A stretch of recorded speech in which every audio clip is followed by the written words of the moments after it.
जय हिंद दोस्तों। आज हम पढ़ेंगे बायोलॉजी का महत्वपूर्ण टॉपिक।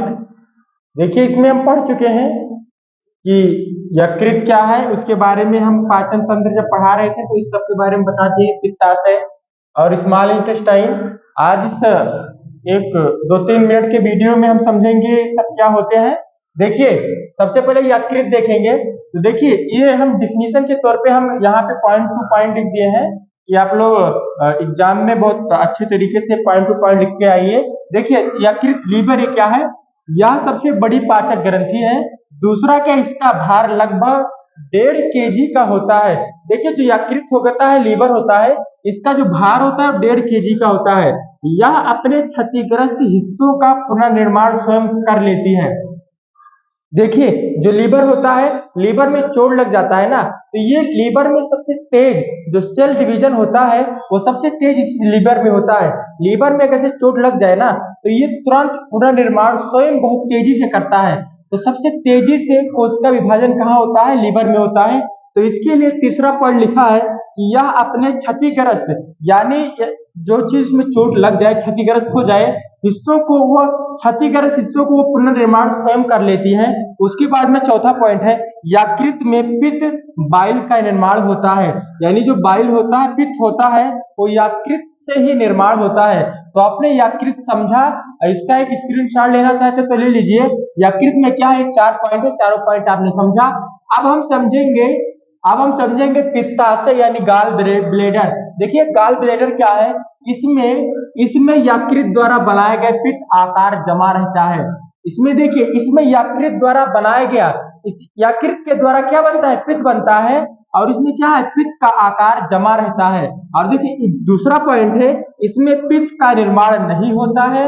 इस क्या है, इसमें बताया है कि गाल ब्लेडर जो है, इसके अंदर पित्त का निर्माण नहीं होता है। पित्ताशय यकृत के ठीक नीचे रहता है। जो पित्ताशय होता है, यकृत जो होता है, यानी जो लीवर होता है, उसके नीचे ठीक पित्ताशय क्या होता है, पित्ताशय यकृत के ठीक नीचे होता है। चौथा पॉइंट है, पित्ताशय एंजाइम ना होते हुए भी पाचन में सहायता करता है। पित्ताशय जो गाल ब्लेडर है, ये एंजाइम तो नहीं है, लेकिन पाचन में बहुत सहायता करता है। ये पित्ताशय जो होता है ना, इसमें एंजाइम ना होते हुए भी पाचन में बहुत सहायता करता है। चौथा पॉइंट हमारा, पित्त भोजन को क्षारीय बना देता है, क्योंकि पित्त क्षारीय होता है। क्या करता है, पित्त भोजन को क्या करता है, क्षारीय बना देता है। और क्योंकि पित्त क्षारीय होता है, पित्त का पीएच मान 7.8 से 8.5 तक माना जाता है। तो ये आपने समझा, ये डिफिनीशन, ये आपको कॉपी में ये लिख लेना है। गाल ब्लेडर क्या है ये पूरा आपने समझा, इसका भी एक स्क्रीनशॉट ले लीजिए आप। अब अगला हम पढ़ेंगे, अगला हमारा होगा स्मॉल इंटेस्टाइन। देखिए, आपने समझा कि स्मॉल इंटेस्टाइन छोटी आंत क्या है। पहला पॉइंट समझेंगे, पाचन का देखिए, भोजन का पूर्ण पाचन छोटी आंत में होता है। देखिए, जो पाचन होता है हमारा ना, सबसे पूर्ण पाचन कहाँ होता है, स्मॉल इंटेस्टाइन यानी छोटी आंत में होता है। दूसरा पॉइंट है, यह आहार नाल का सबसे लंबा भाग है।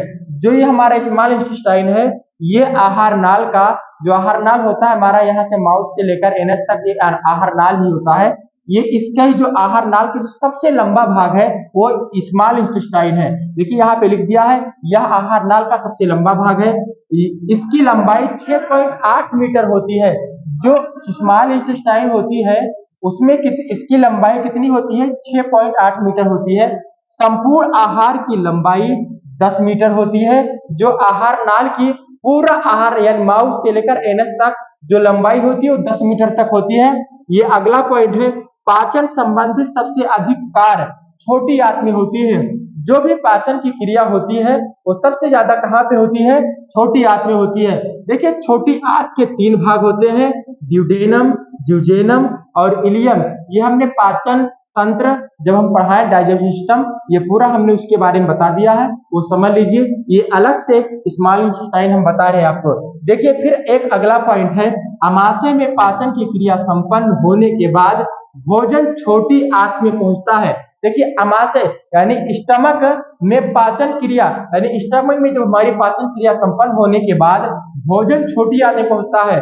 जब पेट से हमारा जब भोजन संपन्न हो जाता है ना, पाचन क्रिया जब संपन्न हो जाती है, तो सबसे पहले कहा जाता है छोटी आंत में जाता है, जहां भोजन का पाचन व अवशोषण दोनों होता है, वह अवशोषण की क्रिया होती है। तो आपने ये समझा, इसका भी एक स्क्रीनशॉट लेना चाहते तो ले लीजिए। देखिए इसमें हमने समझा, इसमें स्मॉल इंटेस्टाइन, और हमने यहाँ पे समझा यहाँ पे पित्ताशय, और यहाँ पे एक हमने समझा यकृत, यानी तीनों हमने समझा, तीनों हमने ये समझा।